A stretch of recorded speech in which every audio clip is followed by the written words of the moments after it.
ముందుగా సనాతన ధర్మ కుటుంబీకులందరికీ కూడా శుభాభివందనాలు. ఈ రోజు నేను మీతో చర్చించాలనుకున్న ఆలయం నడిపూడిలో ఉన్నటువంటి శ్రీ సుబ్రహ్మణ్యేశ్వర స్వామి వారి ఆలయ విశేషాలు ఈరోజు మనం తెలుసుకుందాం. దక్షిణ భారతంలో సుబ్రహ్మణ్యేశ్వర స్వామిని విశేషంగా ఆరాధిస్తాము. స్వామివారికి ఎన్నో మహిమల గల క్షేత్రాలు ఉన్నాయి. కుజగ్రహానికి అధిపతిగా ఉన్న స్వామిని ఆరాధిస్తే జాతకంలో కుజదోషం ఉన్నా, నాగదోషాలున్నా పోతాయని విశ్వాసం. ప్రత్యేకంగా తెలుగు రాష్ట్రంలోని ఒక క్షేత్రంలో సుబ్రహ్మణ్యుడు ప్రత్యక్షంగా దర్శనిస్తామని చెప్తారు. ఆ క్షేత్ర విశేషాలేంటో ఈరోజు మనం తెలుసుకుందాం. ఆంధ్రప్రదేశ్లోని తూర్పుగోదావరి జిల్లా రావులపాలెం సమీపంలో ఉన్న నడిపుడి గ్రామంలో స్వామివారు సర్పరూపంలో దర్శనమివ్వడం విశేషం. అత్యంత మహిమాన్వితమైనటువంటి క్షేత్రం విశేషాలు, స్థల పురాణం ఈరోజు మనం తెలుసుకుందాం. నడిపుడిలో సుబ్రహ్మణ్యుడు స్వయంగా వెలిసినట్టు ఆలయ స్థల పురాణం ద్వారా తెలుస్తుంది. ప్రతి సంవత్సరం గోదావరికి వచ్చే వరదల కారణంగా వరదల ప్రవాహానికి నదిపూడిక ద్వారా ఏర్పడిన ఈ గ్రామమే నదిపూడి అని, కాలక్రమేణా ఆ గ్రామమే నడిపూడిగా మారింది.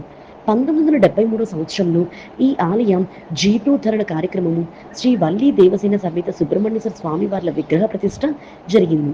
శతాబ్దాల క్రితం, అంటే కాటన్ బ్యారేజ్ కూడా నిర్మించక ముందు, స్వామివారు సర్పరూపంలో నాసిక త్రయంబకం నుంచి గోదావరి నదిలో ప్రయాణం చేస్తూ ఋషుల తపస్సులు, పండితుల వేదఘోషతో నిత్యం విరాజిల్లే వశిష్ఠ గోదావరి నది ఒడ్డుకు చేరుకున్నారు. కొంతకాలం గడిచిన తర్వాత స్వామివారు ఒక భక్తునికి స్వప్నంలో కనిపించి తనకు గ్రామోత్సవం జరిపించమని, గ్రామోత్సవం జరిపించిన తర్వాత పల్లకి ఎక్కడ ఆగిపోతుందో ఆ ప్రదేశంలోనే తనను ప్రతిష్ఠించమని ఆజ్ఞాపించారు. అప్పుడు ఆ భక్తుడు గ్రామస్తుల సహకారంతో స్వామివారి కోరిక మేరకు అరటి డొప్పలతో తయారు చేసి పల్లకిని తయారు చేసి స్వామివారిని గ్రామంలో ఊరేగించి పల్లకి ఆగిన చోటే ఆలయాన్ని నిర్మించారు. అప్పటి నుంచి స్వామివారు స్వయంభూగా ఈ ఆలయం నందు కొలువై ఉన్నారు. ఎంతో ప్రసిద్ధమైనటువంటి ఈ క్షేత్రంలో స్వామివారికి తూర్పు వైపున ద్వారబంధం లోపల ఒక పుట్ట ఉంటుంది. ఇది ఎవ్వరూ నిర్మాణం చేసింది కాదు. స్వామివారి ఈ పుట్టలో సర్పరూపంలో కొలువై ఉన్నాడని భక్తుల యొక్క ప్రగాఢమైన విశ్వాసం. ఈ పుట్టను దర్శించుకోవడం దేవస్థానం వారు ఒక అద్దాన్ని ఏర్పాటు చేశారు. ఈనాటికి ఈ పుట్టలో సర్పం ఉంటుందని, సర్పం రాత్రివేళ పుట్టలోకి ప్రవేశించి ఉదయాన్నే బయటకు వెళ్ళిపోతుందని స్థానికుల యొక్క నమ్మకం. ఆ దృశ్యాన్ని ప్రత్యక్షంగా చూసినటువంటి భక్తులు కూడా చాలా మంది ఉన్నారు.